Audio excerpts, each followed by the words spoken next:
అమెరికాలో New York mayor Zohran Mamdani Benjamin నెతన్యాహుని arrest చేయడానికి అయితే ప్లాన్ చేస్తున్నాడు. సెప్టెంబర్లో ఐక్యరాజ్య సమితి సమావేశాలు ఉన్నాయి. ఈ ఐక్యరాజ్య సమితి సమావేశాలకి బెంజమిన్ నెతన్యాహు కూడా రావాలని చూస్తున్నాడు. ఇవి న్యూయార్క్లో జరగబోతున్నాయి. అందుకోసమని ప్రత్యేక చట్టాలు ఏమైనా ఉంటే అతన్ని అరెస్ట్ చేయాలని ప్లాన్ చేస్తున్నాము అని చెప్పి ఒక ఇంటర్వ్యూలో మాట్లాడుతున్నాడు.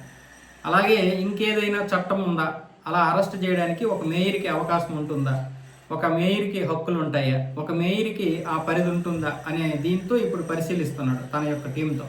ఒకవేళ అలా కనుక ఉంటే అరెస్ట్ చేసి ఐసీసీకి అప్పచెప్తాం అంటున్నాడు, ఇంటర్నేషనల్ క్రిమినల్ కోర్టుకి. ఇప్పటికే అక్కడ పాలస్తీనా మీద జరిగినటువంటి ఆ దాడుల గురించి బెంజమిన్ నెతన్యాహుని అరెస్ట్ చేయమని ఇంటర్నేషనల్ క్రిమినల్ కోర్టు ఏమొచ్చేసి ఆదేశాలు జారీ చేసింది.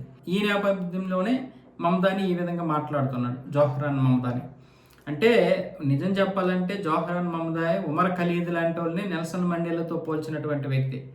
ఏదైతే ఇప్పుడు ముంబై దాడులు ఇవన్నీ జరిగాయో అలాంటి వారి వెనక కూడా ఎవరో ఉగ్రవాదులు ఉన్నారు తప్ప ఆ పసిపిల్లలకి ఏమీ తెలియదు, ఎవరో ఏదో ప్రేరేపించారనే విధంగానే మాట్లాడతాడు. ఉమర్ ఖలీద్ 53 మంది మృతికి కారణమైనటువంటి వ్యక్తి జైల్లో ఉంటే అన్యాయంగా అక్రమంగా అతన్ని జైల్లో పెట్టారని చెప్పి వాదిస్తున్నటువంటి గొప్ప మేయర్ అనమాట.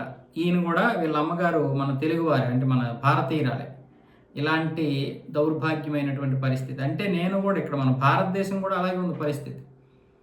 ఎలాగంటే మన దేశం అంతా ఒకవైపు వెళ్తే ఇక్కడ రాష్ట్ర ప్రభుత్వాలన్నీ ఇంకొక వైపు వెళ్తాయి. అక్కడ కూడా అంతే. అక్కడ అమెరికా ఇజ్రాయెల్ కలిసి పోరాడుతుంటాయి. మళ్ళీ ఏమొచ్చేసి ఇక్కడ మేయర్లు ఒక్కొక్క రాష్ట్రాన్ని ఒక్కొక్క మేయర్ పంచుకుంటూ ఉంటాడు. ఇప్పుడు న్యూయార్క్ మేయర్కి అన్ని అధికారాలు ఉన్నాయా లేవని చూసుకుంటున్నాడు. దేశం అంతా ఒకవైపు వెళ్తుంది. అమెరికా ఇజ్రాయెల్కి మిత్ర దేశం కదా, మరి ఏ విధంగా అరెస్ట్ చేయిస్తాడు? కానీ అరెస్ట్ చేస్తాడు అతను. ఎందుకంటే అతని యొక్క మానసిక స్థితి అదే, అతని యొక్క పర్సనల్ ఇది వేరే ఉంటుంది. పర్సనల్ అందరూ వేరేలాగా ఉంటుంది వాళ్ళవి. వాళ్ళందరూ ఒక్కటే, ఎక్కడికి వెళ్ళినా వాళ్ళు ఒకటే. వాళ్ళకి అమెరికాతోటి, ఆస్ట్రేలియాతోటి, భారతదేశంతో, చైనాతోటి, ఇలా ప్రపంచ దేశాలతో సంబంధం ఉండదు. వాళ్ళందరూ ఒక మాట మీద ఉంటారు, ఒకలాగే ఆలోచిస్తారు. దానికి జోహ్రాన్ మమ్దాని ఏమీ అతీతుడు కాదు.